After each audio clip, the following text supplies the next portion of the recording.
내가 배낭에서 작은 등산용 나이프를 꺼내 들었을 때 남편의 얼굴이 새하얗게 질렸습니다.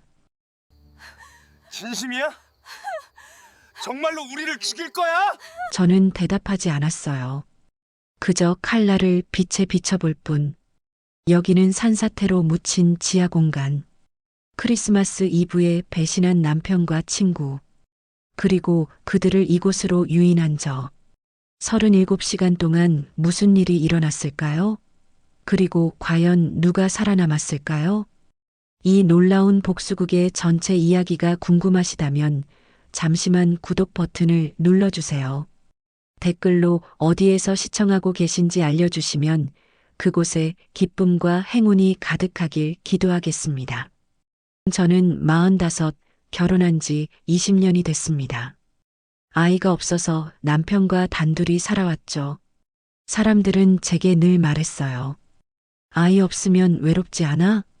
하지만 저는 괜찮았어요. 남편만 있으면 충분했거든요. 결혼 초엔 정말 행복했어요. 주말마다 함께 등산을 갔죠. 남편은 제가 대학 시절 산악회 출신이라는 걸 자랑스러워했어요. 졸업 후 3년간 산악구조대 자원봉사를 했던 경험도요. 당신이 있으면 어디든 안전할 것 같아라고 말하던 남편의 목소리가 아직도 귀에 생생해요. 하지만 그런 시절이 얼마나 됐을까요? 10년쯤 지나면서 남편은 점점 바빠졌어요. 주말 등산은 골프로 바뀌었고 저녁 식사는 각자의 스마트폰을 보며 조용히 먹는 시간이 됐죠. 대화가 줄어들면서 우리 사이엔 보이지 않는 틈이 생기기 시작했어요. 그리고 제 인생에서 가장 중요한 친구가 있었어요. 혜진은 대학 시절부터 22년을 함께한 친구였죠.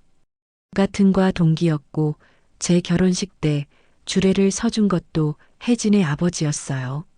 남편보다 먼저 만난 친구였고 제 인생의 모든 순간을 함께했던 사람이었어요. 혜진은 이혼한 지 3년이 됐어요. 남편의 외도로 힘들게 헤어졌죠. 그때 제가 많이 위로해줬어요.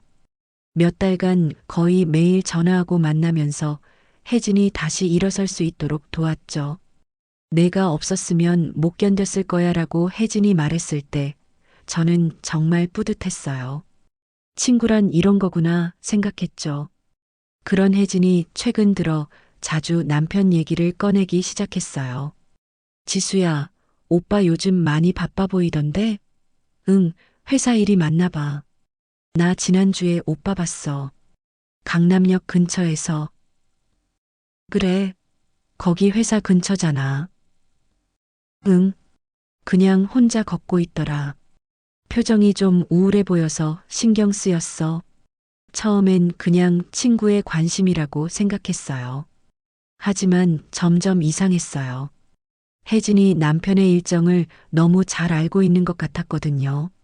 어느 날은 제가 말하지도 않은 남편의 회식 날짜를 혜진이 먼저 언급했어요. 지수야, 이번 주 금요일 오빠 회식 있지? 어떻게 알아? 아, 그냥. 오빠가 예전에 얘기한 것 같아서. 남편이 혜진에게 직접 연락한다는 뜻이었죠. 물론 친구의 남편과 연락하는 게 이상한 건 아니에요. 하지만 뭔가 찜찜한 느낌이 들었어요. 왜 내게는 말하지 않고 혜진과 따로 연락하는 걸까? 그러던 어느 날이었어요. 크리스마스 일주일 전이었죠. 혜진의 집에 놀러 갔다가 화장실을 다녀오는 길에 거실 소파에 놓인 혜진의 가방이 눈에 들어왔어요. 가방이 열려 있었고 그 안에서 팜플렛 하나가 삐져나와 있었어요. 강원도 평창 힐링 펜션 크리스마스 특별 프로모션. 그 순간 가슴이 철렁했어요. 혜진은 추운 걸 싫어해서 겨울엔 절대 강원도에 안 가는 사람이었거든요. 겨울 강원도는 나한테 지옥이야라고 늘 말하던 친구였어요. 그런 혜진이 왜 크리스마스에 강원도 펜션 팜플렛을 가지고 있을까? 더 이상한 건 그 팜플렛에 형광펜으로 표시가 되어 있었어요. 커플 스위트룸 12월 24일 25일 특가 부분에 동그라미가 쳐져 있었죠. 손글씨로 예약 완료라는 메모도 적혀 있었어요. 혜진이 화장실에서 나올 때까지 저는 그 자리에 서 있었어요. 심장이 빠르게 뛰었지만 표정은 최대한 평온하게 유지했어요. 산악구조대에서 배운 게 있다면 위급한 상황에서도 절대 당황하지 않는 거였어요. 지수야, 뭐해? 왜 그렇게 서 있어? 아무것도 아니야. 그냥 생각 좀 하다가. 그날 저녁 집에 돌아와서 남편에게 물었어요. 여보, 크리스마스 이브에 우리 뭐 할까? 남편이 잠시 머뭇거리더니 대답했어요. 그게. 미안한데 그날 긴급회의가 잡혔어. 크리스마스 이브에? 응. 대구 지점에 문제가 생겨서 본부장이 직접 내려가래. 나도 팀장이라 빠질 수가 없어. 거짓말이었어요. 남편의 목소리 톤이 평소와 달랐거든요. 20년을 함께 산 사람의 거짓말은 단번에 알아챌 수 있어요. 눈을 마주치지 않으려는 모습, 설명이 지나치게 구체적인 점, 그리고 미안한데라는 말을 먼저 꺼내는 것까지. 그래, 어쩔 수 없지. 언제 출발하는데? 24일 아침 일찍 출발해야 해. 아마 25일 저녁에나 들어올 것 같아. 대구가 아니라 강원도 평창이겠죠. 그리고 혜진과 함께. 저는 조용히 고개를 끄덕였어요. 알았어. 조심해서 다녀와. 평소처럼 아무렇지 않게 말했지만 속으로는 이미 계획을 세우기 시작했어요. 그 다음 날부터 저는 조용히 준비했어요. 먼저 혜진에게 자연스럽게 물어봤죠. 혜진아, 크리스마스 이브에 뭐 해? 우리 같이 저녁이나 먹을까? 지수야, 미안. 그날 급한 일이 생겨서 지방에 좀 다녀와야 할 것 같아. 지방? 어디? 응. 강원도 쪽. 친척 일 때문에. 강원도. 역시 그곳이었어요. 그렇구나. 그럼 크리스마스 당일은 괜찮아? 응. 25일 저녁엔 돌아올 거야. 그때 보자. 둘 다 거짓말을 하고 있었어요. 제 남편과 제 친구가 저를 속이고 크리스마스 이브를 함께 보낼 계획이었던 거죠. 그날 밤 저는 잠을 이룰 수 없었어요. 천장을 바라보며 지난 20년을 생각했어요. 남편과의 첫 만남, 프러포즈, 결혼식, 그리고 함께한 모든 순간들. 혜진과의 우정도요. 대학 시절 밤새 이야기하던 기억, 서로의 연애 상담을 해주던 시간, 혜진의 이혼 때 함께 울던 그날까지. 모든 게 거짓이었을까요? 20년의 결혼과 22년의 우정이 이렇게 쉽게 무너질 수 있는 걸까요? 하지만 저는 울지 않았어요. 대신 더 냉정해졌죠. 산악구조대에서 배운 게 또 하나 있어요. 감정에 휩싸이면 판단력이 흐려진다는 것. 위기 상황에서 살아남으려면 머리를 차갑게 유지해야 한다는 것. 저는 컴퓨터를 켜고 그 펜션을 검색했어요. 평창 힐링 펜션. 산 중턱에 위치한 작고 한적한 곳이었어요. 리뷰를 읽어보니 조용하고 프라이빗한 분위기, 커플들에게 최고, 세상과 단절된 느낌이라는 평가가 많았어요. 그리고 그 지역의 날씨를 확인했어요. 기상청 사이트를 보니 심상치 않은 예보가 떠 있었어요. 강원 산간 지역 폭설주의보, 크리스마스 이브부터 최대 50cm 적설량 예상, 산사태 위험 지역 주민 대피 권고. 더 자세히 검색해 보니 그 펜션이 있는 지역은 최근 지반이 약해진 곳이었어요. 지난달 집중호우로 인해 산 사면이 불안정해졌고 추가 강수나 적설 시 토사 유출 위험이 있다는 지질학자의 인터뷰 기사도 있었어요. 위험한 곳이었어요. 특히 폭설이 예상되는 크리스마스 이브엔 더욱 위험했죠. 하지만 저는 그들에게 경고하지 않았어요. 대신 저만의 계획을 세웠죠. 만약 정말로 그들이 그곳에 간다면 저도 따라갈 거예요. 몰래요. 그들이 눈치채지 못하게. 그리고 무슨 일이 일어나는지 직접 확인할 거예요. 제 차 트렁크에는 항상 비상 장비가 있어요.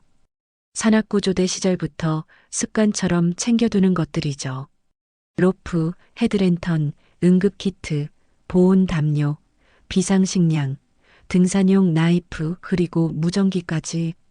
언제 어디서 무슨 일이 생길지 모르니까요.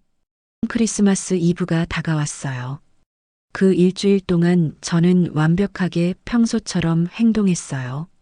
남편에게는 다정하게 대했고, 혜진과는 평소처럼 문자를 주고받았어요. 아무것도 눈치채지 못하게. 12월 23일 저녁, 남편이 가방을 꾸리기 시작했어요. 출장 가방이 아니었어요. 여행용 캐리어였죠. 그 안에는 새로 산 스웨터와 향수가 보였어요. 저는 그 모습을 묵묵히 지켜봤어요. 짐이 많네? 응, 거기 좀 추울 것 같아서. 대구는 평창만큼 춥지 않은데요. 하지만 저는 아무 말도 하지 않았어요. 잘 다녀와. 크리스마스인데 이래야 해서 미안하네. 미안해, 여보. 돌아오면 늦은 크리스마스 디너 하자. 남편이 제 이마에 가볍게 키스했어요.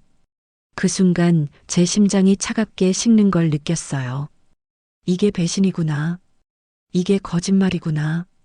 20년 만에 제대로 느껴보는 감정이었어요. 크리스마스 이브 아침 6시 남편이 집을 나섰어요. 저는 창문 너머로 남편의 차가 사라지는 걸 지켜봤어요. 그리고 30분 후 저도 출발했어요. 제 차에는 이미 모든 준비가 되어 있었어요. 겨울 등산복, 아이젠, 스틱, 그리고 각종 비상 장비들. 혹시 모를 상황에 대비해 산악구조대 시절 사용하던 GPS 추적기도 챙겼어요. 내비게이션에 평창 힐링 펜션을 입력했어요. 예상 도착 시간은 3시간 후. 남편보다 조금 늦게 도착하겠지만 문제 없을 거예요. 어차피 제 목적은 그들을 마주치는 게 아니니까요. 고속도로를 달리는 동안 라디오에서 뉴스가 흘러나왔어요. 강원 영서 지역에 폭설특보가 발효됐습니다. 오늘 오후부터 내일 새벽까지 최대 70cm의 눈이 내릴 것으로 예상되는데요. 산간 지역 주민들께서는 각별히 주의하시기 바랍니다. 70cm. 예상보다 더 많은 눈이었어요. 그리고 이어지는 뉴스. 특히 평창과 정선 일대 산간 지역은 최근 지반 약화로 인해 산사태 위험이 높은 상황입니다. 해당 지역 펜션과 리조트 이용객들께서는 기상 상황을 예의주시하시고 필요시 하산을 고려하시기 바랍니다. 저는 핸들을 꽉 쥐었어요. 위험한 상황이 될 수도 있겠다는 생각이 들었지만 동시에 묘한 감정이 들었어요. 이건 제가 만든 상황이 아니에요. 자연이 만든 상황이죠. 저는 그냥 지켜볼 뿐이에요. 오전 10시 드디어 펜션 근처에 도착했어요. 하지만 펜션 주차장으로 들어가지 않고 조금 떨어진 등산로 입구에 차를 세웠어요. 여기서 펜션까지는 도보로 15분 정도. 숲길을 통해 접근할 수 있었어요. 저는 등산복으로 갈아입고 배낭을 메었어요. 완전히 등산객 차림이었죠. 누가 봐도 크리스마스에 혼자 겨울 산행을 하는 사람처럼 보였을 거예요. 숲길을 걸어 펜션 뒤편에 도착했어요. 작은 나무 건물이었고 5개 정도의 객실이 있어 보였어요. 주차장에는 차가 3대 있었어요. 그 중 하나가 남편의 차였죠. 제 심장이 다시 뛰기 시작했어요. 정말 여기 있구나. 혜진과 함께. 저는 펜션에서 조금 떨어진 곳, 숲속 바위 뒤에 자리를 잡았어요. 여기서 펜션 전체가 보였죠. 쌍안경을 꺼내 펜션을 관찰하기 시작했어요. 2층 끝방에 커튼이 열려 있었어요. 그리고 그 안에서 2 사람의 실루엣이 보였어요. 남편과 혜진. 그들은 와인 잔을 들고 창밖을 바라보며 웃고 있었어요. 제가 20년 동안 사랑한 남편, 제가 22년 동안 믿었던 친구, 그 두 사람이 크리스마스 이브에 함께 와인을 마시며 웃고 있었어요. 이상하게도 눈물이 나오지 않았어요. 대신 제 안에서 뭔가 단단하고 차가운 게 만들어지는 느낌이었어요. 오후 2시쯤부터 눈이 내리기 시작했어요. 처음엔 가벼운 눈발이었지만 점점 거세졌어요. 30분도 안 돼서 시야가 뿌옇게 흐려질 정도였죠. 저는 배낭에서 비상 텐트를 꺼내 바위 옆에 쳤어요. 그리고 그 안에 들어가 본 담요를 둘렀어요. 추웠지만 견딜만 했어요. 산악구조대 시절 이보다 더한 추위도 경험했었으니까요. 눈은 계속 내렸어요. 점점 더 거세게. 하늘이 완전히 회색으로 변했고 바람도 거세졌어요. 라디오를 켜보니 폭설 경보가 특보로 격상됐다는 소식이 들렸어요. 현재 평창 일대 시간당 5cm 이상의 폭설이 내리고 있습니다. 모든 차량은 이동을 중지하시고 저는 펜션을 계속 지켜봤어요. 남편과 혜진은 여전히 방 안에 있었어요. 아마 밖의 상황을 제대로 인지하지 못하고 있을 거예요. 사랑에 빠진 사람들은 주변이 안 보이니까요. 오후 4시 날이 어두워지기 시작했어요. 눈은 이제 정말 심각한 수준이었어요. 제 텐트 주변에도 이미 30cm는 쌓인 것 같았어요. 그때였어요. 멀리서 둔탁한 소리가 들렸어요. 저는 즉시 알아챘죠. 나무가 쓰러지는 소리. 눈의 무게를 견디지 못한 거예요. 그리고 이어진 소리들.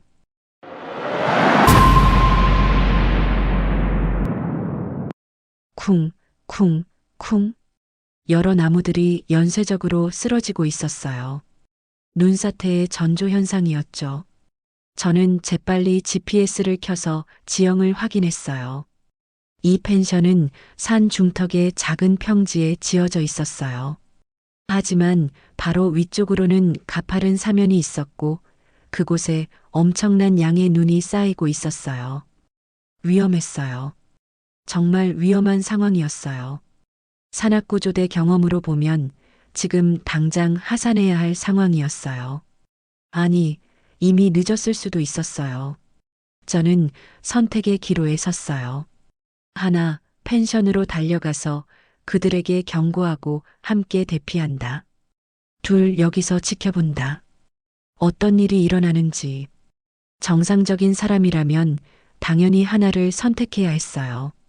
아무리 배신당했어도, 아무리 분노해도 사람의 생명이 걸린 문제니까요. 하지만 저는 움직이지 않았어요. 20년의 결혼, 22년의 우정, 그 모든 것에 대한 배신, 그들이 함께 와인을 마시며 웃던 모습, 제가 혼자 추운 산에서 떨고 있는 동안 그들은 따뜻한 방에서 크리스마스를 즐기고 있었어요. 더 큰 소리가 들렸어요. 이번엔 정말 가까웠어요.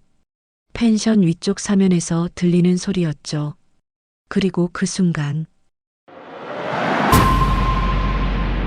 우르르르릉 천둥 같은 소리와 함께 산 전체가 흔들리는 것 같았어요. 저는 본능적으로 바위에 몸을 밀착시켰어요. 산사태였어요.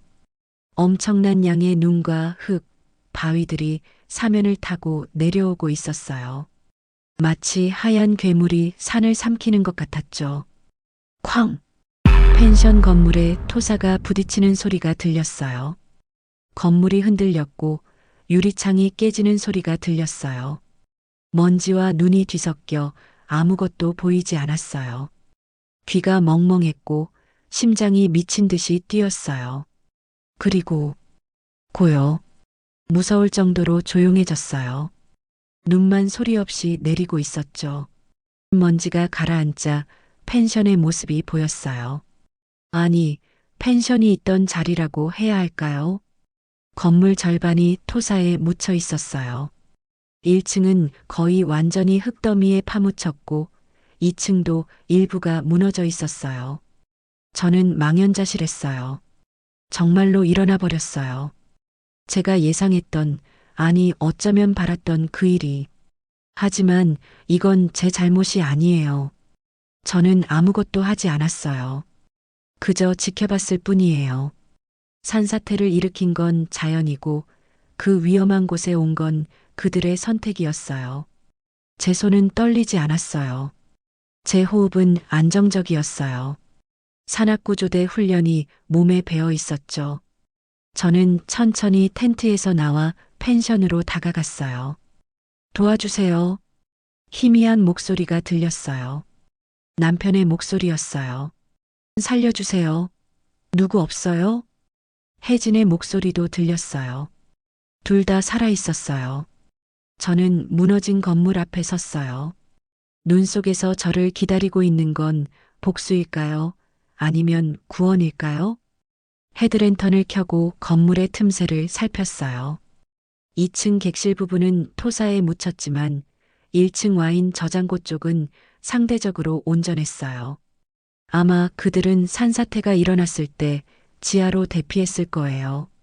도와주세요. 다시 들리는 목소리. 더 절박해졌어요. 저는 깊은 숨을 들이쉬었어요. 그리고 결정했어요. 들어가겠어요. 그들에게로. 하지만 구하기 위해서가 아니에요. 이건 복수의 시작이에요. 진짜 복수는 죽음이 아니라 선택의 고통을 주는 거니까요. 저는 무너진 건물의 틈새로 들어가기 시작했어요. 산악구조 기술을 활용해 로프를 고정하고 천천히 하강했어요. 어둠 속에서 두 사람의 목소리가 점점 가까워졌어요. 누구세요? 구조대예요? 남편의 목소리였어요. 희망에 찬 목소리. 하지만 그 희망은 잠시 후 절망으로 바뀔 거예요. 왜냐하면 제가 헤드랜턴을 그들에게 비추는 순간 그들은 알게 될 테니까요. 구조하러 온 사람이 누구인지, 그리고 이제 누가 살고 누가 죽을지 결정할 권한을 누가 가지고 있는지. 저는 마지막 로프를 타고 지하 공간으로 내려갔어요. 발이 단단한 바닥에 닿았죠. 헤드랜턴의 불빛이 어둠을 가르며 두 사람을 비췄어요. 남편과 혜진. 그들은 와인 저장고 구석에 웅크리고 있었어요. 옷은 먼지투성이었고 얼굴은 공포로 일그러져 있었어요. 그리고 제 얼굴을 본 순간, 당신? 남편의 목소리가 떨렸어요. 지수? 혜진의 입이 벌어졌어요. 저는 천천히 그들에게 다가가며 조용히 말했어요. 메리 크리스마스. 헤드랜턴 불빛 아래 두 사람의 얼굴이 창백하게 드러났어요. 남편의 입이 벌어졌다 닫혔다를 반복했고 혜진은 제 얼굴을 똑바로 보지 못하고 시선을 피했어요. 당신, 여기 왜? 남편의 목소리가 떨렸어요. 질문이라기보다는 중얼거림에 가까웠죠. 저는 대답하지 않았어요. 대신 천천히 주변을 살폈어요. 이곳은 펜션의 지하 와인 저장고였어요. 대략 4m에서 5m 크기. 천장 높이는 2.5m 정도. 벽 한쪽에는 와인 렉이 있었고 반대편에는 낡은 나무 테이블과 의자가 있었어요. 중요한 건 출구였어요. 원래 계단이 있던 자리는 완전히 무너진 건물 잔해로 막혀 있었어요. 제가 내려온 틈새가 유일한 출입구였죠. 하지만 그 틈새도 불안정했어요. 언제든 더 무너질 수 있었어요. 지수, 여길 어떻게 해? 혜진이 떨리는 목소리로 말하려 했지만 저는 손을 들어 제지했어요. 조용히 해. 제 목소리는 놀라울 정도로 차분했어요. 20년간 쌓아온 감정들이 이상하게도 얼음처럼 차갑게 정리되어 있었어요. 저는 배낭을 내려놓고 안에서 손전등 2개를 꺼냈어요. 하나는 켜서 테이블 위에 놓고 다른 하나는 남편에게 건넸어요. 일단 불부터 확보해. 배터리 아꼈어. 남편이 멍하니 손전등을 받았어요. 그의 손이 떨리고 있었죠. 상황을 설명하겠어. 저는 테이블에 기대 앉으며 말했어요. 지금 우리는 지하 5m 깊이에 있어. 위쪽은 산사태로 완전히 무너진 상태고 최소 3톤 이상의 토사와 건물 잔해에 묻혀 있어. 제가 내려온 틈새는 불안정해서 언제 막힐지 몰라. 그럼 구조는? 남편이 다급하게 물었어요. 구조. 저는 짧게 웃었어요. 지금 밖은 폭설이야. 시간당 5cm 이상 내리고 있어. 도로는 이미 막혔을 거고 구조대가 이 산소까지 올라오려면 최소 48시간은 걸릴 거야. 눈이 그칠 때까지 기다렸다가 길을 뚫고 올라와야 하니까. 48시간. 혜진의 얼굴이 더 하얗게 질렸어요. 그나마 누군가 신고를 했다면 말이지. 이 펜션 주인은 크리스마스라고 휴가 갔어. 다른 투숙객은 어제 다 떠났고 당신들 차만 주차장에 남아 있었어. 저는 천천히 주변을 돌아보며 말을 이었어요. 아마 이틀 정도는 아무도 모를 거야. 당신들이 여기 있다는 걸. 침묵이 흘렀어요. 손전등 불빛만이 어둠 속에서 흔들렸고 밖에서는 바람 소리만 희미하게 들렸어요. 지수야, 우리. 혜진이 떨리는 목소리로 말하기 시작했어요. 미안해. 정말 미안해. 우리가 잘못했어. 나도 어떻게 이렇게 됐는지 모르겠어. 그냥. 저는 혜진을 똑바로 바라봤어요. 그냥 뭐? 그냥 외로워서? 그냥 위로받고 싶어서? 그냥 내 남편이 좋아서? 혜진이 고개를 숙였어요. 어깨가 떨리기 시작했고 눈물이 볼을 타고 흘러내렸어요. 지수야, 진짜 미안해. 나도 22년이야. 제가 조용히 말했어요. 우리가 친구로 지낸 게 22년. 내가 너 이혼했을 때 매일 전화했잖아. 새벽 3시에 울면서 전화해도 받아줬잖아. 남자 때문에 무너지지 마. 너는 더 좋은 사람 만날 거야 라고 내가 말했잖아. 혜진이 흐느끼기 시작했어요. 어깨가 들썩였죠. 그 더 좋은 사람이 내 남편이었어? 미안해. 정말 미안해. 혜진은 그 말만 반복했어요. 저는 남편을 돌아봤어요. 그는 벽에 기대 앉아 고개를 숙이고 있었어요. 당신은? 남편이 천천히 고개를 들었어요. 눈가가 붉어져 있었어요. 미안해. 나도. 어떻게 설명해야 할지 모르겠어. 설명은 필요 없어. 사실이 뭔지는 이미 다 알고 있으니까. 저는 배낭에서 물병을 꺼냈어요. 500ml짜리 2개. 그리고 에너지바 몇 개. 이게 전부야. 내가 가진 식량과 물. 저는 물병 하나와 에너지바 하나를 테이블 위에 놓았어요. 계산해봤어. 세 사람이 48시간을 버티려면 하루에 한 사람당 물 300ml, 칼로리 600 정도면 돼. 최소한으로. 남편이 제 얼굴을 봤어요. 그럼 우리 살 수 있는 거야?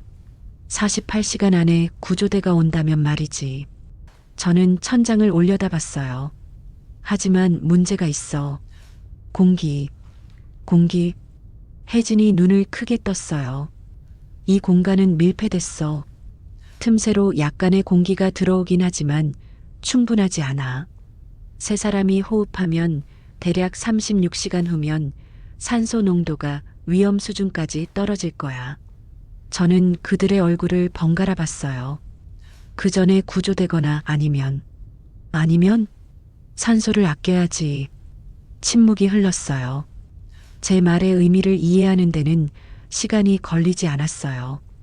그게 무슨 뜻이야? 남편이 떨리는 목소리로 물었어요. 3명이면 36시간, 2명이면 54시간, 1명이면 72시간 이상. 저는 담담하게 말했어요. 수학이야. 간단한 생존 계산. 잠깐, 그러니까 너 지금 남편이 벌떡 일어섰어요. 누군가 희생하라는 얘기야? 희생이라는 표현은 적절하지 않아. 선택이지. 저는 여전히 차분했어요. 누가 살 것인가? 생존 상황에서는 늘 하게 되는 선택이야. 미쳤어? 지금 정신이 있는 거야? 남편이 소리쳤어요. 목소리가 지하 공간에 울렸죠. 조용히 해. 제가 냉정하게 말했어요. 소리 지르면 산소 더 빨리 소모돼. 그리고 미친 건 나야. 당신들이야? 저는 천천히 일어나 남편에게 다가갔어요. 크리스마스 이브에 아내 몰래 바람 피우러 온 사람이 누구? 22년 친구의 남편이랑 잠자리 가진 사람이 누구? 남편이 뒤로 물러섰어요. 지금 그게 중요해? 응, 중요해. 저는 차갑게 웃었어요. 왜냐하면 지금 이 상황에서 누가 살아남을지 결정할 수 있는 사람이 바로 나니까. 혜진이 바닥에 주저앉으며 울기 시작했어요. 지수야, 제발, 우리 잘못했어. 살려줘. 살려줘? 저는 혜진을 내려다봤어요. 재밌는 말이네. 내가 여기 온 게 당신들을 살리기 위해서라고 생각해? 그럼 왜 온 거야? 남편이 물었어요. 목소리에 공포가 묻어났죠. 저는 배낭에서 작은 수첩을 꺼냈어요. 그리고 펜을 꺼내 테이블 위에 놓았어요. 기록하려고. 당신들이 어떻게 무너지는지. 산악구조대에서 배운 게 있어. 조난당한 사람들은 72시간 안에 무너진다고. 처음 24시간은 희망을 가지고, 다음 24시간은 절망하고, 마지막 24시간은 서로를 의심하기 시작하지. 저는 수첩을 펼쳤어요. 궁금해. 당신들은 몇 시간 만에 서로를 배신할까? 제발. 혜진이 기어오듯 제게 다가왔어요. 지수야, 우리 잘못했어. 인정해. 다 내 잘못이야. 내가 먼저 유혹했어. 오빠는 잘못 없어. 혜진아. 남편이 혜진을 봤어요. 당황한 표정이었죠. 오빠 미안해. 근데 진짜 내가 먼저였잖아.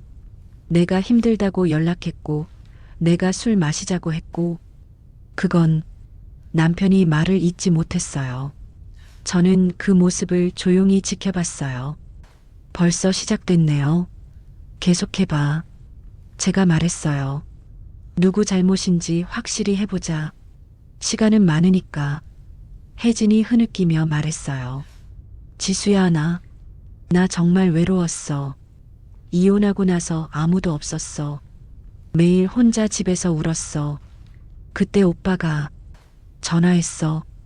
괜찮냐고. 내가 괜찮은지 물어보라고 했지.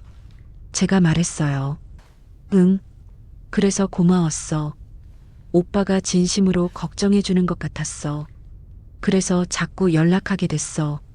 그게 3개월 전이지. 너가 어떻게... 당신들 카톡 봤어. 통화 기록도, 카드 내역도 다 봤어.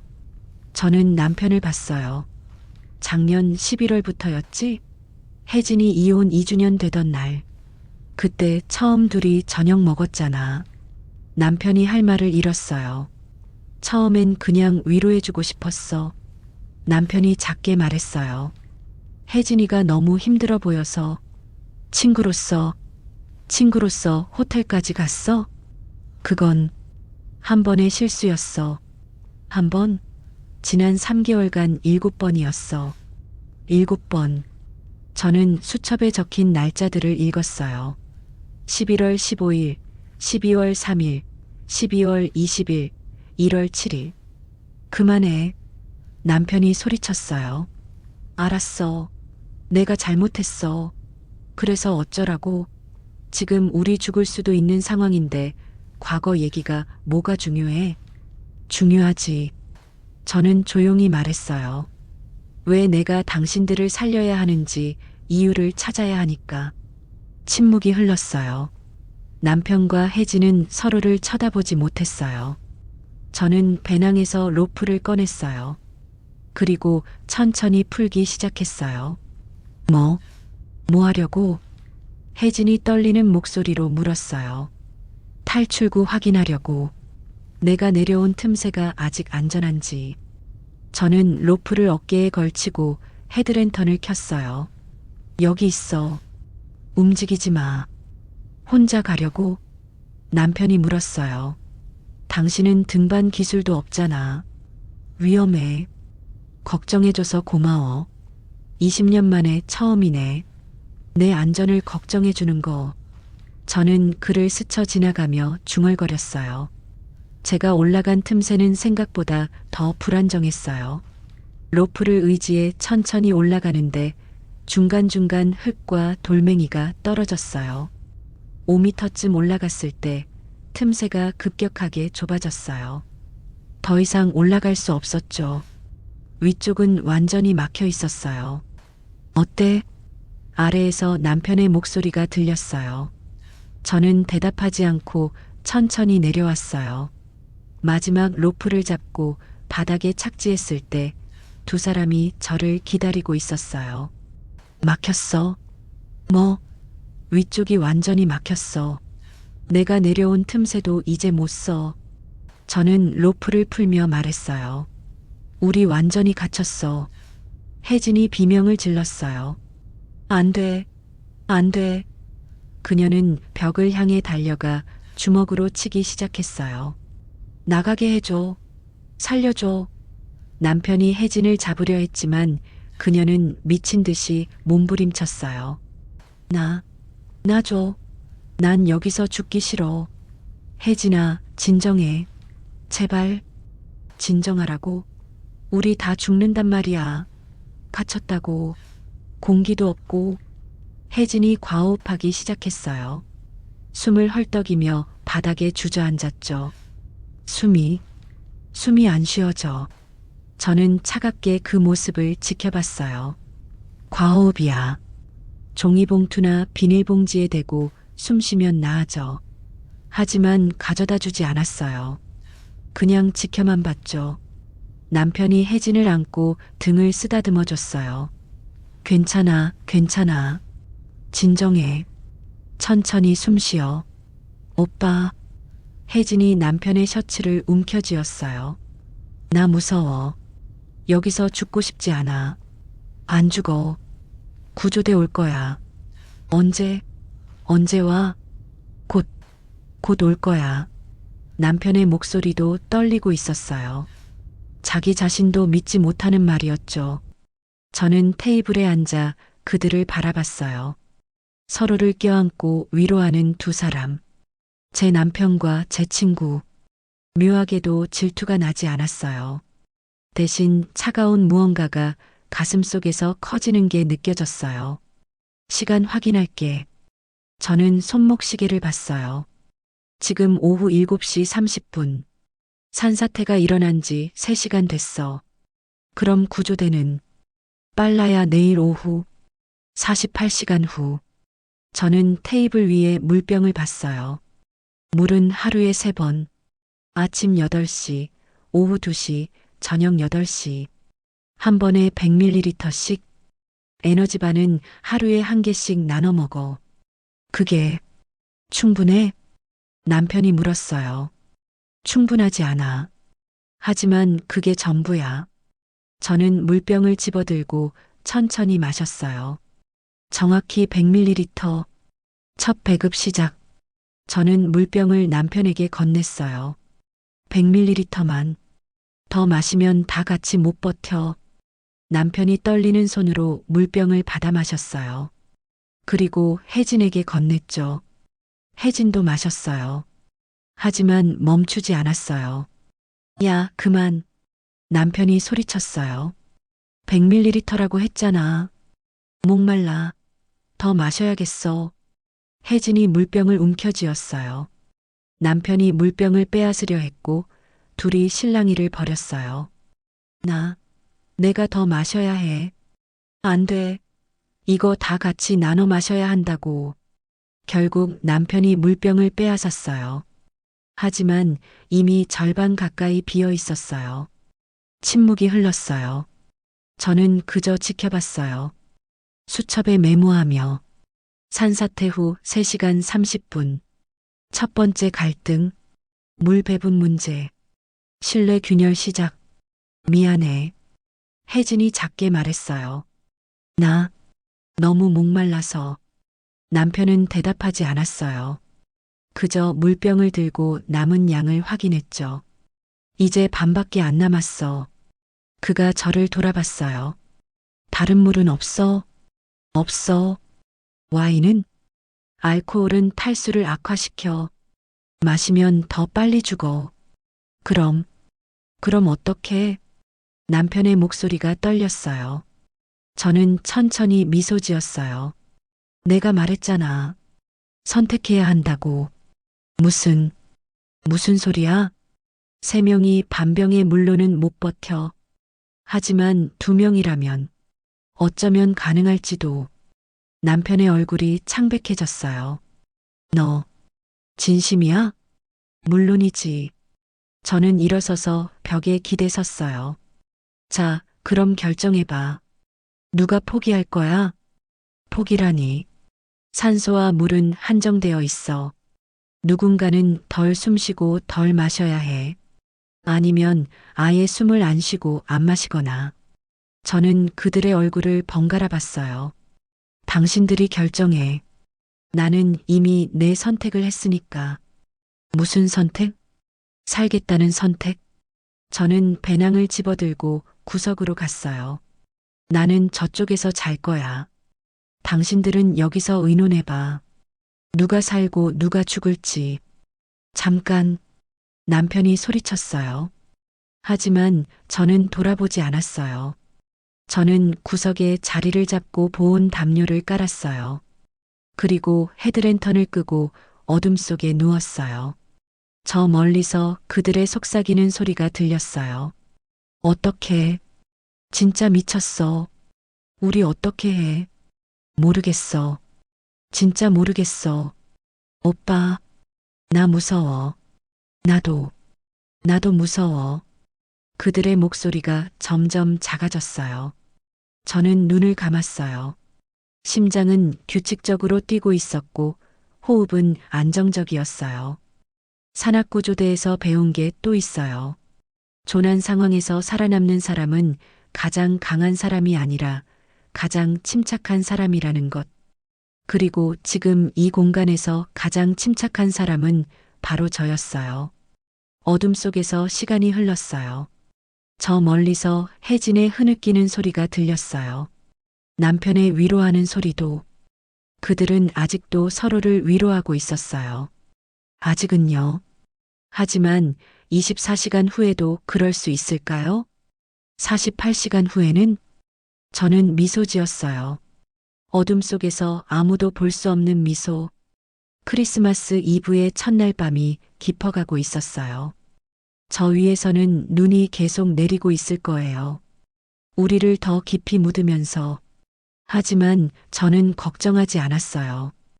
왜냐하면 이건 제가 원했던 거니까요. 완벽한 복수의 무대. 그리고 이제 진짜 게임이 시작될 거예요. 수첩 마지막 페이지에 저는 조용히 적었어요. 1일차 밤. 희망의 단계. 아직 서로를 믿고 있음. 내일이 기다려진다. 그리고 저는 진짜로 잠들었어요. 산악구조대에서 배운 마지막 교훈.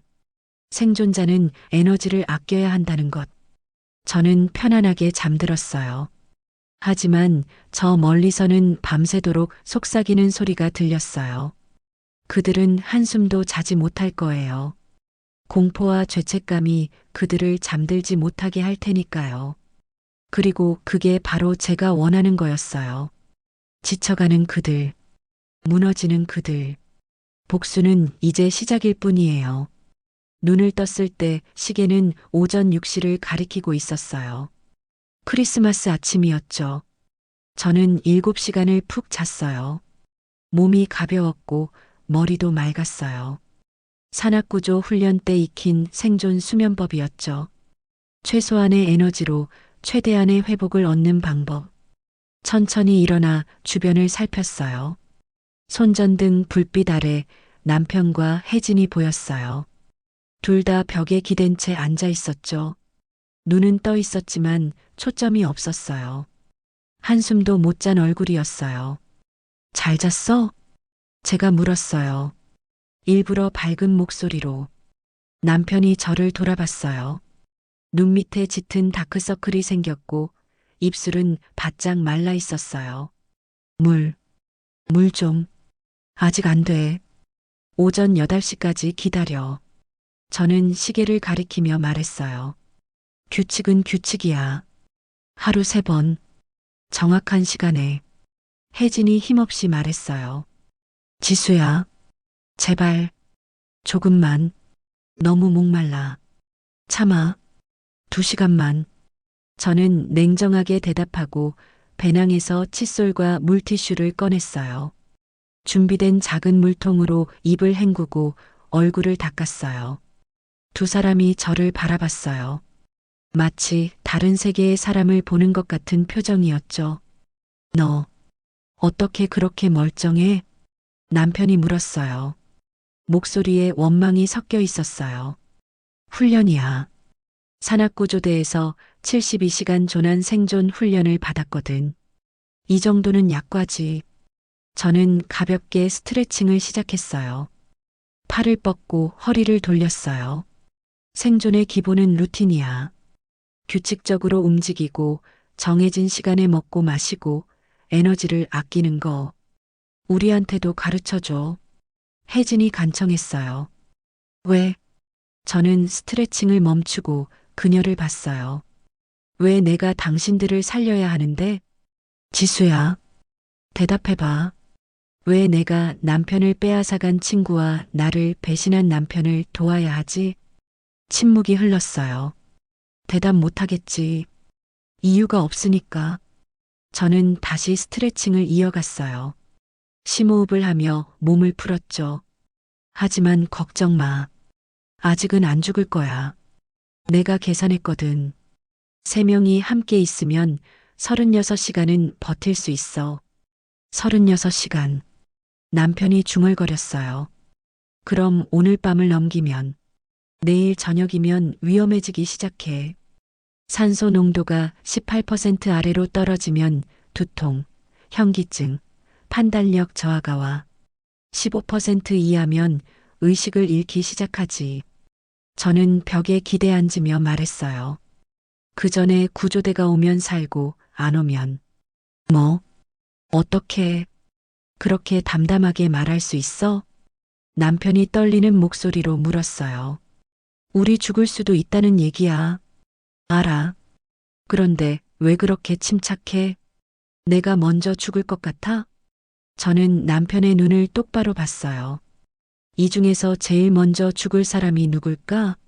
산악구조 훈련을 받은 나? 아니면 한숨도 못 자고 떨고 있는 당신들? 남편이 할 말을 잃었어요. 생존은 공평하지 않아. 준비된 사람이 살아남아. 저는 배낭에서 에너지바 하나를 꺼냈어요.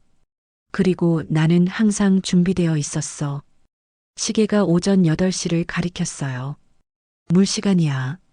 저는 남은 물병을 들고 테이블 위에 놓았어요. 병의 3분의 1 정도만 남아 있었죠. 어젯밤에 혜진이가 너무 많이 마셔서 부족해졌어. 원래 계획보다 12시간 일찍 떨어질 것 같은데. 미안해. 혜진이 고개를 숙였어요. 미안하다고 물이 늘어나진 않아.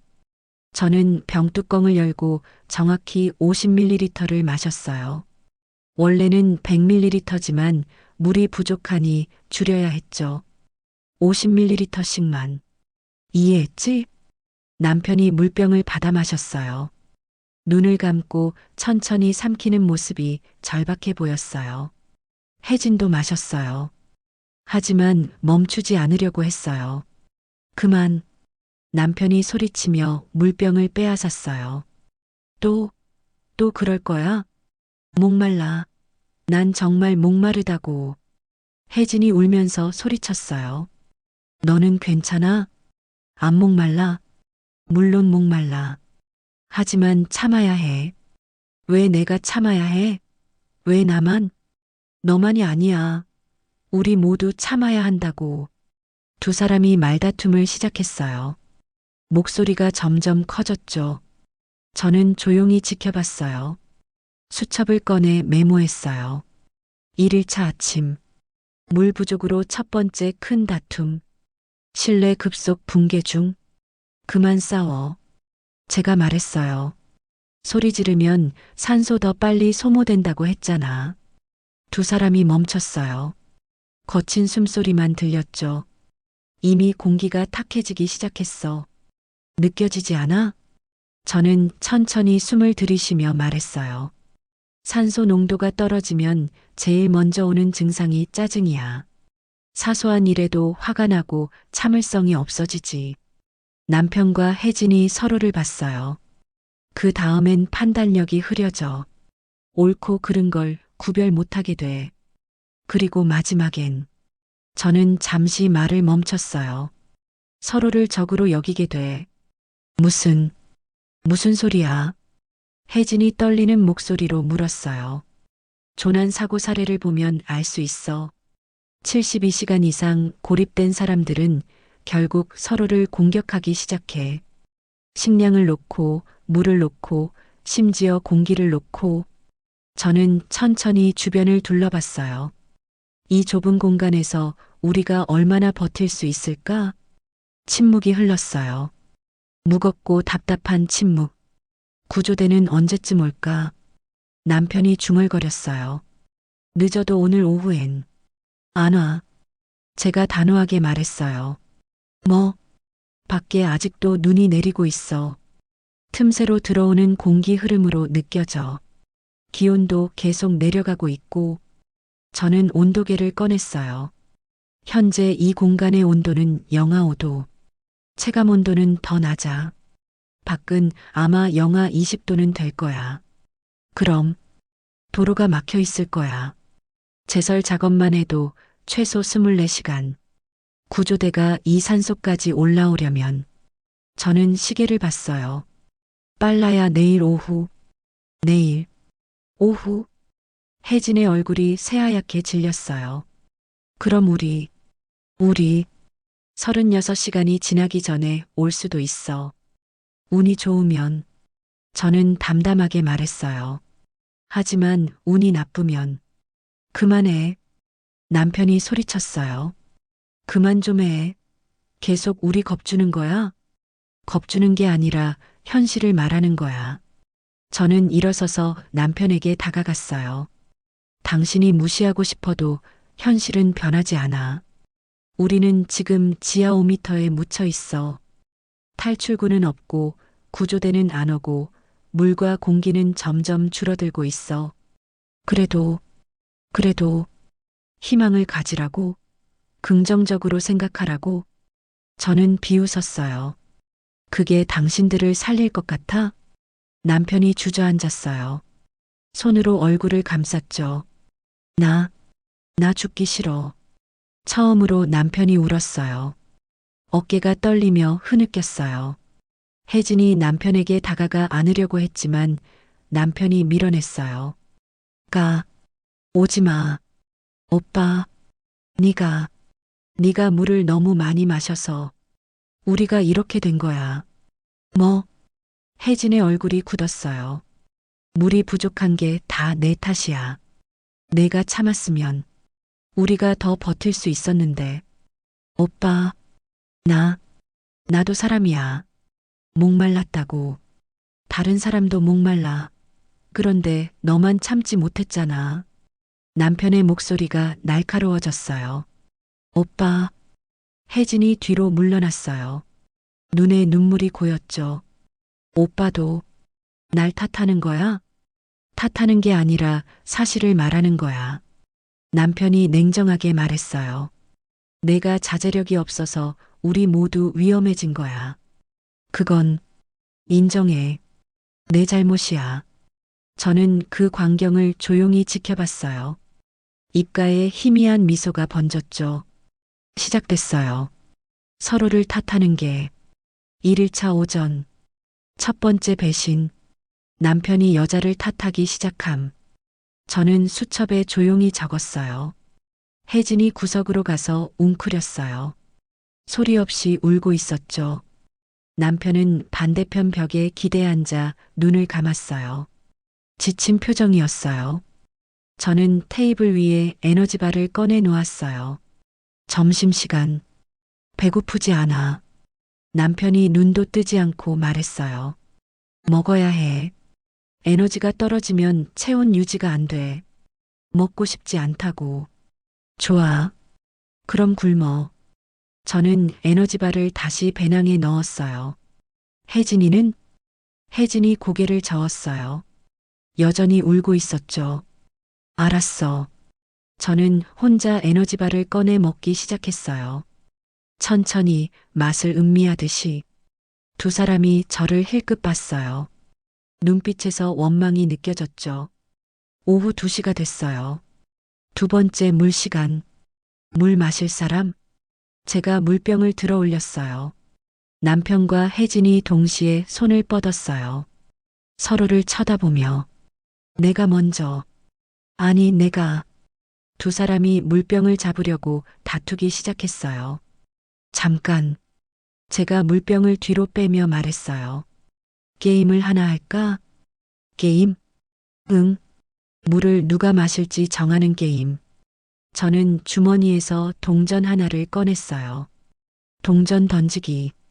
앞면 나오면 남편, 뒷면 나오면 혜진. 이긴 사람이 50ml 마시는 거야. 그건 불공평해. 남편이 말했어요. 불공평? 저는 웃었어요. 그럼 공평한 방법이 뭐야? 둘 다 25ml씩? 그럼 둘 다 부족해서 못 버텨. 저는 동전을 손가락으로 튕겼어요.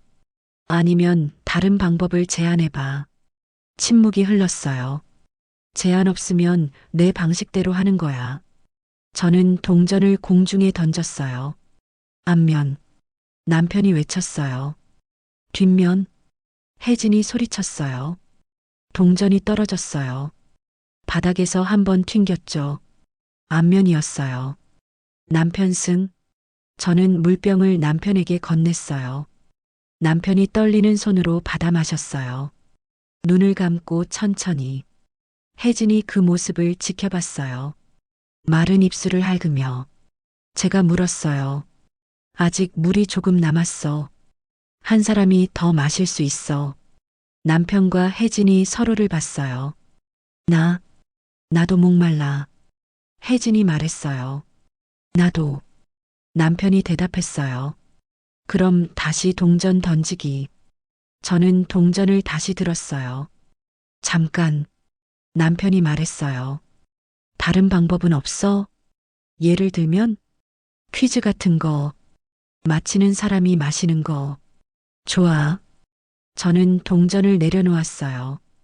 그럼 퀴즈 하나. 우리 결혼 기념일이 언제지? 남편의 얼굴이 굳었어요. 그게 5초 안에 대답 못하면 탈락이야. 5, 4, 3, 5월. 아니 6월. 땡. 틀렸어. 저는 혜진을 봤어요. 혜진이는 알아? 4월 15일. 정답. 저는 물병을 혜진에게 건넸어요. 혜진이 놀란 표정으로 저를 봤어요. 진짜? 마셔, 너가 이겼어. 혜진이 조심스럽게 물병을 받아 마셨어요. 남편이 그 모습을 봤어요. 표정이 일그러졌죠. 네. 내 결혼 기념일인데. 내가 왜 모르는 거야? 20년 동안 한 번도 제대로 챙긴 적 없잖아. 제가 조용히 말했어요. 작년엔 회식 있다고 안 들어왔고, 재작년엔 골프 약속 있다고 아침 일찍 나갔고, 그 전엔 그만해. 남편이 귀를 막았어요. 그만하라고. 현실을 외면한다고 바뀌는 건 없어. 저는 빈 물병을 들어 올렸어요. 이제 물이 다 떨어졌어. 다음 배급은 저녁 8시. 하지만 저는 잠시 말을 멈췄어요. 배급할 물이 없어. 뭐? 남편과 혜진이 동시에 소리쳤어요. 없다고. 이게 마지막이었어. 그럼 우리 목말라서 죽게 되겠지. 구조대가 오기 전에. 안 돼. 혜진이 바닥에 주저앉았어요. 안 돼. 난 이렇게 죽을 수 없어. 다들 그렇게 생각해. 하지만 죽음은 공평해. 저는 배낭을 뒤지기 시작했어요. 혹시 뭐 더 있나 볼게. 남편과 혜진이 저를 지켜봤어요. 희망에 찬 눈빛으로. 저는 배낭 구석에서 작은 물병 하나를 꺼냈어요. 500ml. 아, 제가 놀란 척 말했어요. 이거 있었네. 까먹고 있었어. 물이야. 혜진이 벌떡 일어났어요. 그걸로 우리 더 버틸 수 있어. 우리? 저는 천천히 물병 뚜껑을 열었어요. 이건 내 물이야. 뭐? 내가 가져온 내 물. 내가 마실 거야. 저는 물병을 입에 대고 천천히 마셨어요. 두 사람이 보는 앞에서 그렇게 혼자 다 마실 거야? 남편이 떨리는 목소리로 물었어요.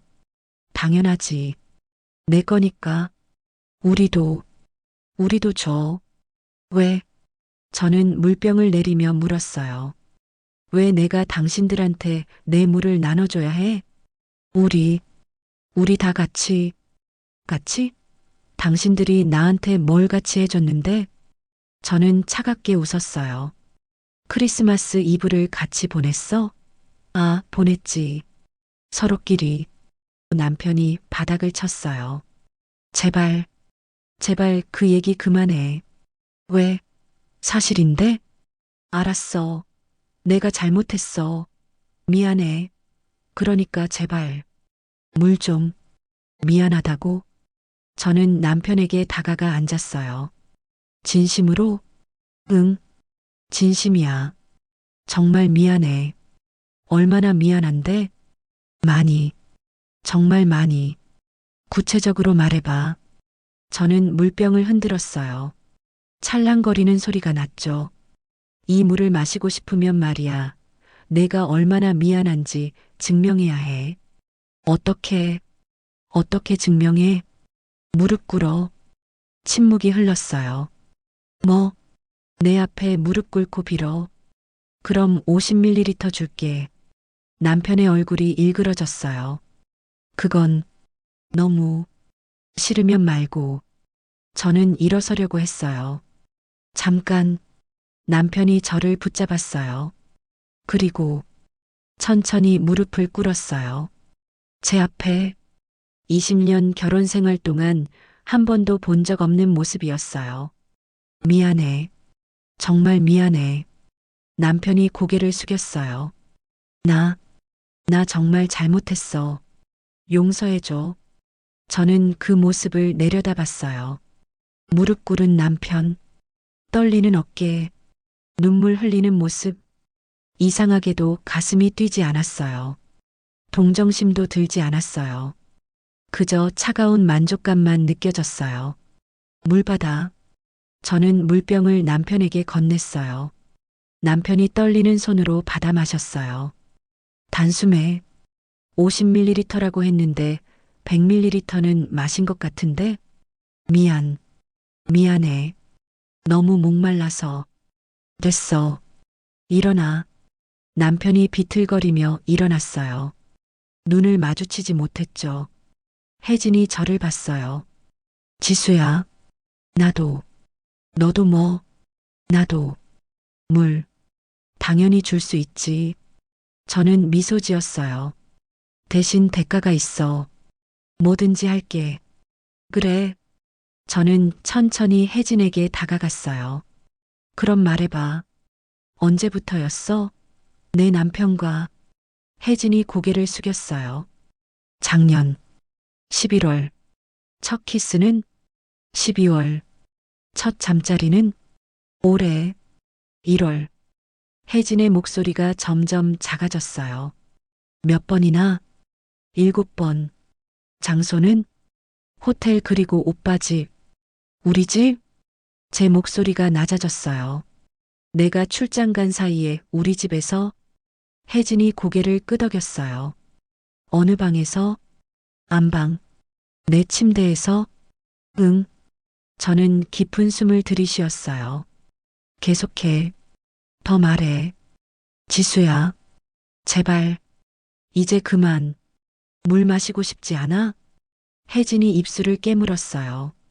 오빠가 먼저 고백했어. 나한테 끌린다고. 저는 남편을 봤어요. 그는 벽을 보고 있었죠. 그래서 나도 좋았어. 오빠가 왜 외로웠어. 이혼하고 너무 외로웠어. 그런데 오빠가 날 이해해주는 것 같았어. 내 남편이 너를 이해해줘서 좋았다? 응. 내 남편이 너를 안아줘서 좋았어? 응. 내 침대에서 내 남편이랑 잤는데도 혜진이 울음을 터뜨렸어요. 미안해. 정말 미안해. 나, 나도 모르겠어. 어떻게 이렇게 됐는지. 저는 물병을 혜진 앞에 놓았어요. 마셔. 실컷. 혜진이 놀란 표정으로 저를 봤어요. 진짜? 응. 내가 원하는 만큼. 혜진이 물병을 집어들어 마시기 시작했어요. 계속 마셨어요. 그만. 남편이 소리쳤어요. 너무 많이 마시잖아. 하지만 혜진은 멈추지 않았어요. 물병이 거의 다 비워졌죠. 미쳤어? 우리도 마셔야 한다고.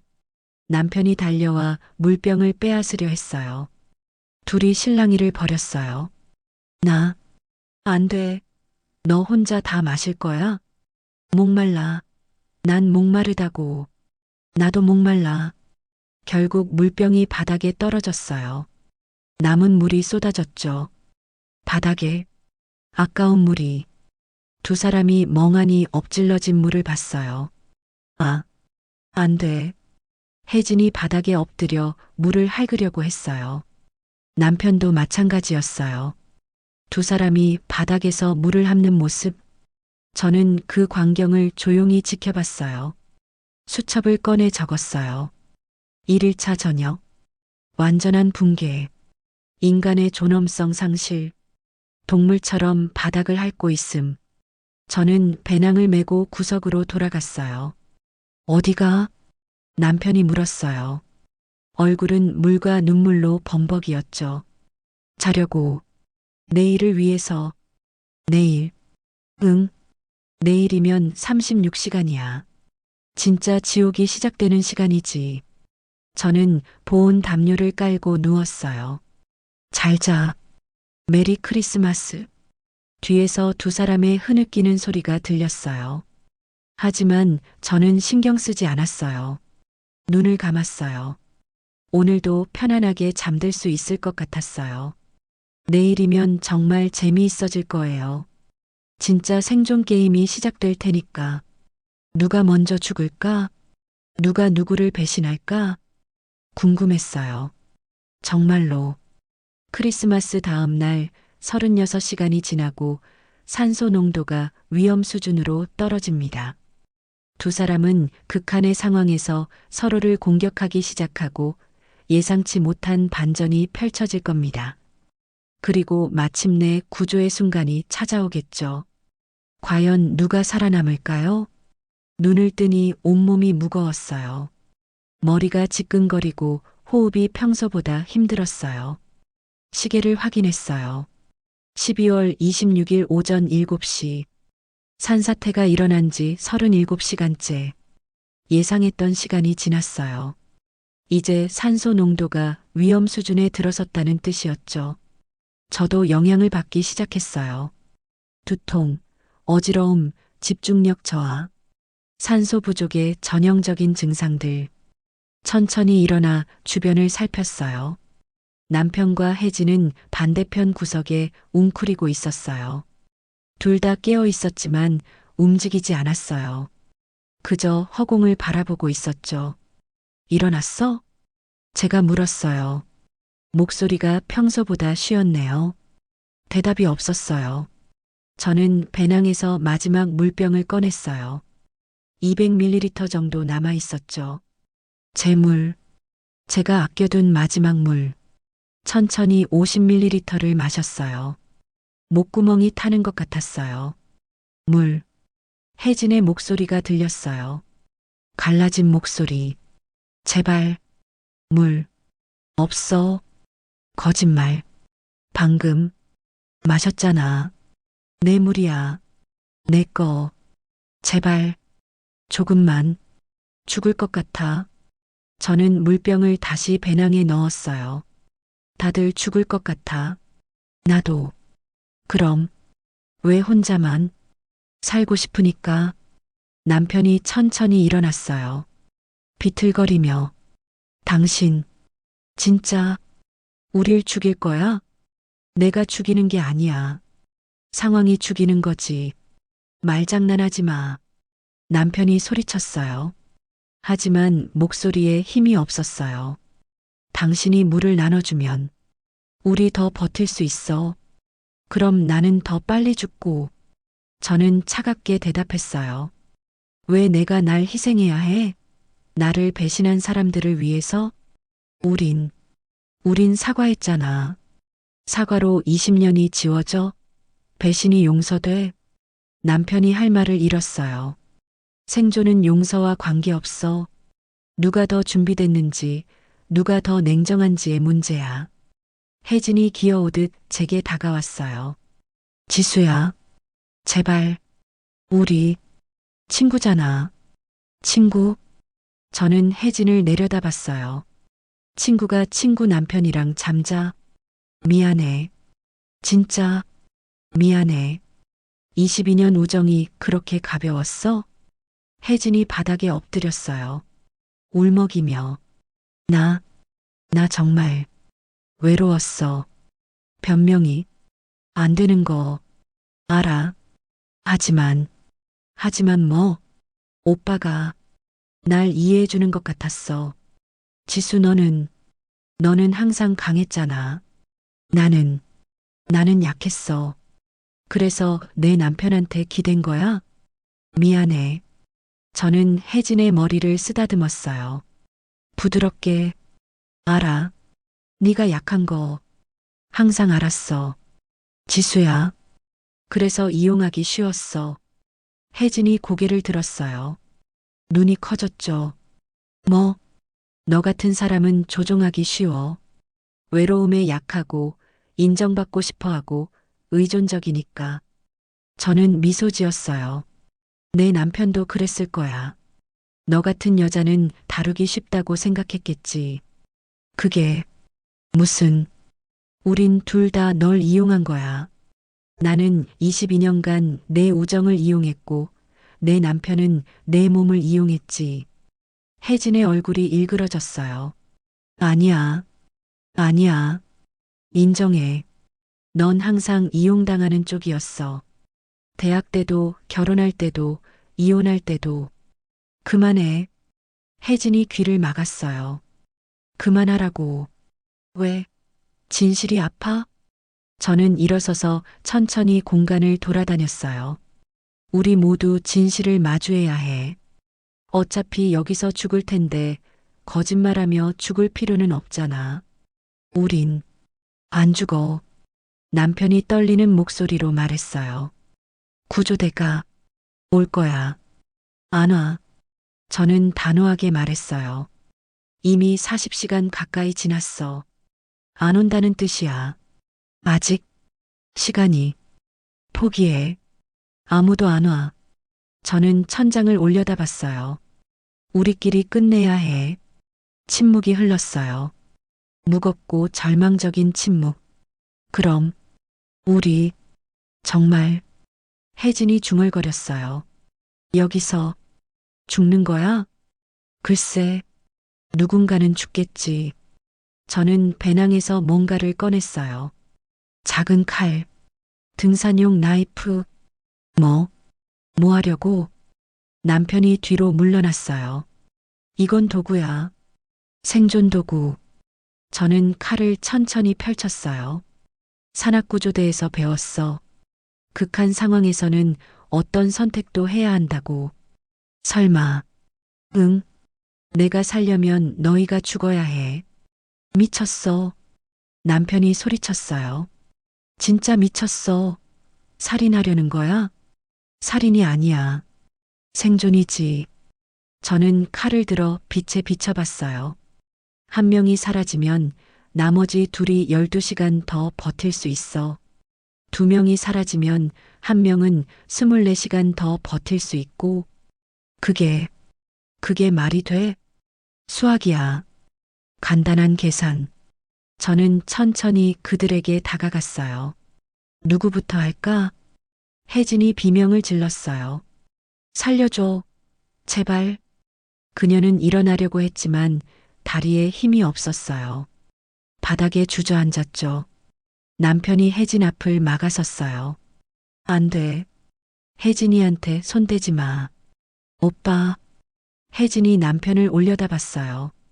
지켜줄 거야? 저는 비웃었어요. 감동적이네. 마지막 순간에 로맨스라니. 당신, 진심이야? 정말 우릴 죽일 거야? 남편이 떨리는 목소리로 물었어요. 저는 대답하지 않았어요. 그저 칼을 들고 한 걸음 더 다가갔어요. 잠깐, 남편이 손을 들었어요. 다른 방법을 찾아보자. 제발. 없어. 있을 거야. 분명 있어. 그럼 말해봐. 무슨 방법? 침묵. 없잖아. 저는 다시 걸음을 옮겼어요. 그때였어요. 쿵쾅. 위에서 소리가 들렸어요. 세 사람 모두 멈췄어요. 지금, 뭐야? 쿵, 쿵. 더 큰 소리. 규칙적인 소리. 누군가 있어. 혜진이 속삭였어요. 구조대야. 남편이 소리쳤어요. 여기요. 여기 사람 있어요. 그는 천장을 향해 소리치기 시작했어요. 도와주세요. 살려주세요. 혜진도 함께 소리쳤어요. 여기요. 여기. 저는 움직이지 않았어요. 칼을 든 채 서 있었죠. 당신도 소리쳐. 남편이 저를 돌아봤어요. 빨리. 하지만 저는 고개를 저었어요. 왜 안 해? 위에서 목소리가 들렸어요. 거기 누구 있습니까? 남자 목소리. 구조대원. 네, 있어요. 3명 있어요. 남편이 대답했어요. 조금만 기다리세요. 지금 뚫고 들어갑니다. 빨리요. 제발. 드릴 소리가 들리기 시작했어요. 바위와 흙을 뚫는 소리. 희망의 소리. 혜진이 울기 시작했어요. 살았어. 우리 살았어. 남편이 혜진을 껴안았어요. 그래. 살았어. 이제 괜찮아. 둘은 서로를 부둥켜 안고 울었어요. 저는 그 모습을 조용히 지켜봤어요. 그리고 천천히 칼을 접었어요. 배낭에 다시 넣었죠. 당신, 남편이 저를 봤어요. 진짜로, 우릴 죽이려고 했어? 저는 미소 지었어요. 뭐라고 생각해? 모르겠어. 당신을 모르겠어. 당연하지. 20년을 함께 살았는데도 날 몰랐잖아. 30분 후 천장에 구멍이 뚫렸어요. 빛이 쏟아져 들어왔어요. 눈부신 햇빛. 여기 있습니다. 생존자 발견. 구조대원의 목소리. 로프가 내려왔어요. 한 분씩 올라오세요. 여자분부터. 혜진이 먼저 로프를 잡았어요. 구조대원들이 끌어올렸죠.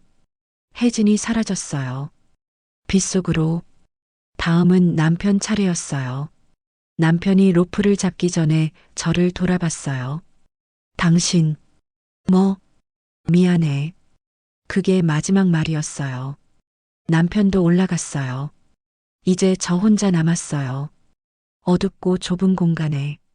로프가 다시 내려왔어요. 마지막 분, 올라오세요. 저는 로프를 잡지 않았어요. 대신 주변을 천천히 둘러봤어요. 37시간을 보낸 이곳, 지옥 같았던 이곳, 하지만 동시에 완벽했던 이곳, 거기요. 괜찮으세요? 구조대원의 목소리. 저는 배낭을 메고 로프를 잡았어요. 천천히 끌려 올라갔어요. 빛이 점점 가까워졌어요. 지상에 도착했어요. 눈부셨어요.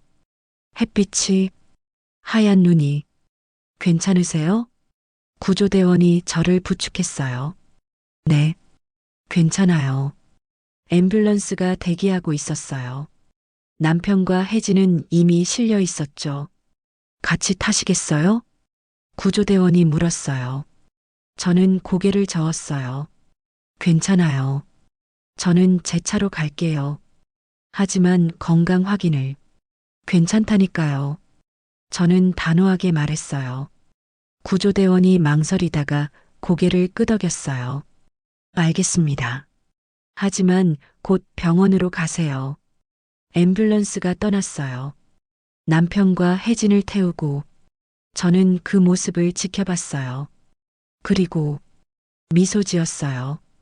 구조대원 한 명이 제게 다가왔어요. 정말 대단하세요. 네. 37시간을 버티셨잖아요. 게다가 다른 두 분까지 돌보시면서. 제가요? 네. 저희가 도착했을 때 두 분이 말씀하시더라고요. 이분이 없었으면 못 버텼을 거라고. 저는 놀란 척했어요. 그런가요? 물도 나눠주시고 추위에 떨 때 담요도 덮어주시고 계속 희망을 주셨다고 하더라고요. 저는 대답하지 않았어요. 정말 훌륭하십니다. 남편분과 친구분이 행운이네요. 구조대원이 제 어깨를 두드렸어요. 영웅이세요. 영웅. 저는 속으로 웃었어요. 아니에요. 전 그냥 살고 싶었을 뿐이에요. 그래도 대단하세요. 다들 패닉 상태였을 텐데 침착하게 대처하셨잖아요. 감사합니다. 저는 고개를 숙였어요. 구조대원들이 철수 준비를 하는 동안 저는 주차장으로 걸어갔어요. 제 차가 눈에 덮여 있었어요. 눈을 치우고 차에 올랐어요. 시동을 걸었어요. 히터가 돌아가기 시작했어요. 따뜻한 바람. 저는 백미러를 봤어요. 제 얼굴이 비쳤어요. 피곤하고 창백한 얼굴. 하지만 눈빛은 살아있었어요. 저는 배낭에서 수첩을 꺼냈어요. 마지막 페이지를 펼쳤어요. 그리고 펜을 들어 적기 시작했어요. 2일차 오전. 구조. 37시간 만에 탈출. 남편과 혜진, 구조대원들에게 나를 영웅이라고 말함. 그들은 모름. 내가 진짜로 뭘 했는지. 사실은 이래. 나는 물을 일부러 적게 가져왔어. 나는 그들이 다투도록 유도했어. 나는 그들이 서로를 의심하게 만들었어. 나는 칼을 보여주며 공포를 심어줬어. 37시간 동안 나는 그들을 천천히 무너뜨렸어. 그게 내 복수였어. 그리고 또 하나 진짜 비밀은 여기 오기 전 36시간이 지나도 내가 연락이 없으면 구조 신청해달라고 변호사한테 귀띔하고 왔지. 저는 수첩을 덮었어요. 그리고 조용히 웃었어요. 완벽했어요. 법적으로 나는 아무 잘못도 하지 않았어요. 오히려 영웅이 됐죠. 하지만 실제로는 그들에게 지옥을 경험하게 했어요. 차를 출발시켰어요. 산을 내려가기 시작했어요. 휴대폰이 울렸어요. 신호가 잡힌 거죠. 문자 메시지가 쏟아져 들어왔어요. 친구들, 가족들, 동료들. 그리고 변호사. 제가 사흘 전에 연락했던 변호사였어요. 이혼 서류 준비 완료됐습니다. 증거 자료도 충분합니다. 언제든 연락 주세요. 저는 미소 지었어요. 증거 자료. 남편의 카드 사용 내역. 호텔 예약 기록. 혜진과의 문자 메시지. 그리고 산에서의 37시간 동안 몰래 녹음한 그들의 대화. 내가 먼저 유혹했어. 우리 집에서, 안방에서 7번이나 모두 녹음돼 있었어요. 제가 미리 준비한 녹음기에 저는 그들을 만나기 전에 녹음기를 켜뒀거든요. 37시간 내내 그들의 고백, 다툼, 배신의 순간들 모두 증거로 남았어요. 완벽해. 저는 중얼거렸어요. 이제 이혼 소송에서 제가 모든 걸 가져갈 수 있어요. 집, 재산, 위자료, 그리고 명예까지. 저는 생존자이자 영웅이니까요. 1시간 후 병원에 도착했어요. 응급실에 들어가니 남편과 혜진이 보였어요. 침대에 누워서 링거를 맞고 있었죠. 저를 보자 혜진이 울기 시작했어요. 지수야, 미안해. 정말 미안해. 남편도 고개를 숙였어요. 여보, 우리. 저는 그들에게 다가갔어요. 천천히. 그리고 혜진의 손을 잡았어요. 괜찮아. 지수야. 우리 모두 살아서 나왔잖아. 그게 중요한 거야. 혜진이 더 세게 울었어요. 남편도 눈물을 흘렸어요. 고마워. 당신 덕분에 살았어.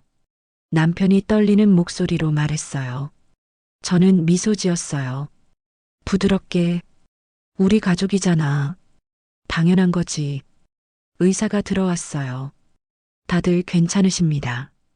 탈수와 저체온증이 있었지만 큰 문제는 없어요. 하루 이틀 입원하시면 될 것 같습니다. 감사합니다. 저는 의사에게 고개를 숙였어요. 의사가 나가고 다시 조용해졌어요. 여보, 남편이 제 손을 잡으려고 했어요. 저는 손을 빼냈어요. 부드럽게, 하지만 확실하게. 왜? 피곤해. 좀 쉬어야겠어. 아, 그래. 남편이 실망한 표정을 지었어요. 저는 돌아서서 응급실을 나왔어요. 복도에서 휴대폰을 꺼냈어요. 변호사에게 전화를 걸었어요. 강지수입니다. 준비하세요. 이혼 소송을요? 네. 다음 주에 시작할 거예요. 알겠습니다. 녹음 파일 보내주시면. 이미 보냈어요. 이메일 확인해 보세요. 37시간 분량이네요. 충분하죠? 충분하고도 남습니다. 이 정도면 변호사가 잠시 말을 멈췄어요. 이 정도면 뭐죠? 완벽한 승소입니다. 재산의 70% 이상, 위자료, 그리고 상대방의 사회적 매장까지 가능합니다. 저는 조용히 웃었어요. 그럼 준비하세요. 저도 시작할게요. 전화를 끊었어요. 병원 밖으로 나왔어요. 눈이 내리고 있었어요. 하얀 눈, 깨끗한 눈. 저는 손을 뻗어 눈송이를 받았어요. 차갑고 깨끗했어요. 새로운 시작. 저는 중얼거렸어요. 3주 후, 이혼 소송이 시작됐어요. 법정에서 남편과 혜진은 완전히 무너졌어요.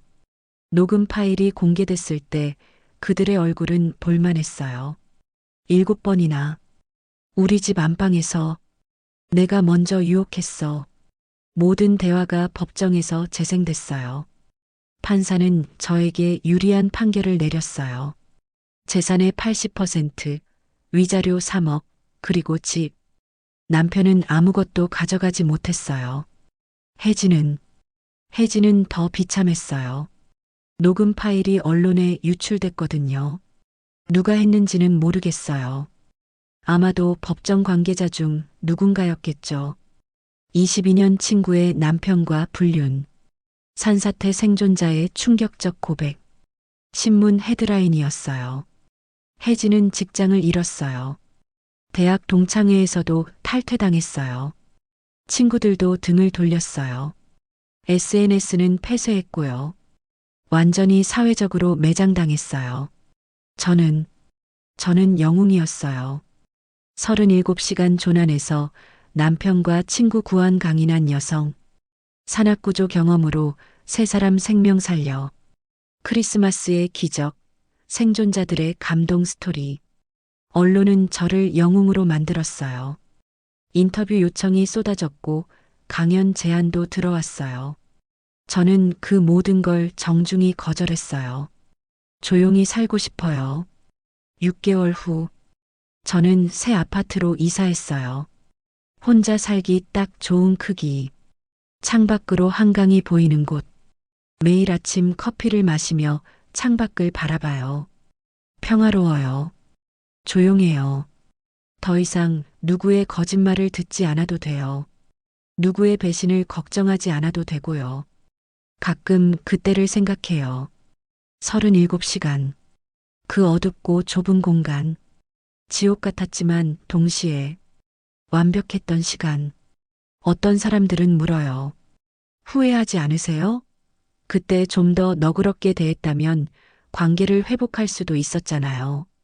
저는 미소 지으며 대답해요. 아니요. 후회 없어요. 하지만 20년이나 함께 한 사람인데 20년을 함께 했기 때문에 더 확실히 끝내야 했어요. 사람들은 이해하지 못해요. 괜찮아요. 이해받으려고 한 게 아니니까. 저는 단지 선택했을 뿐이에요. 용서가 아니라 복수를, 화해가 아니라 종결을, 그리고 그 선택이 옳았어요.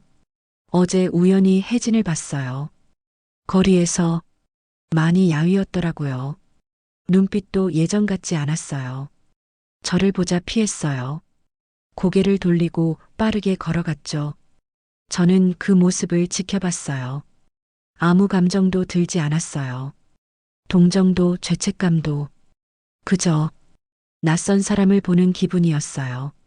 22년 친구였던 사람이 이제는 완전한 타인. 그게 맞는 것 같았어요. 배신한 사람은 더 이상 친구가 아니니까요. 남편은 재혼했다고 들었어요. 이혼하고 3개월 만에. 혜진이 아니에요. 다른 여자. 회사 후배라고 하더라고요. 별로 놀랍지 않았어요. 그 사람은 원래 그런 사람이었으니까. 혼자 있지 못하는 사람. 누군가에게 기대야 하는 사람. 20년을 함께 살면서도 제대로 보지 못했던 사실이에요. 아니, 보지 않으려 했던 걸까요? 이제는 선명하게 보여요. 그 사람의 본질이. 그리고 제 선택이 얼마나 옳았는지도. 오늘은 크리스마스 이브예요. 정확히 1년 전 그 일이 있었던 날.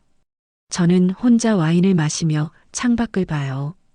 눈이 내리고 있어요. 하얀 눈. 1년 전 그날도 이렇게 눈이 내렸죠. 산사태를 일으킨 그 눈. 하지만 이제는 아름답게만 보여요. 무섭지 않아요. 왜냐하면 저는 살아남았으니까.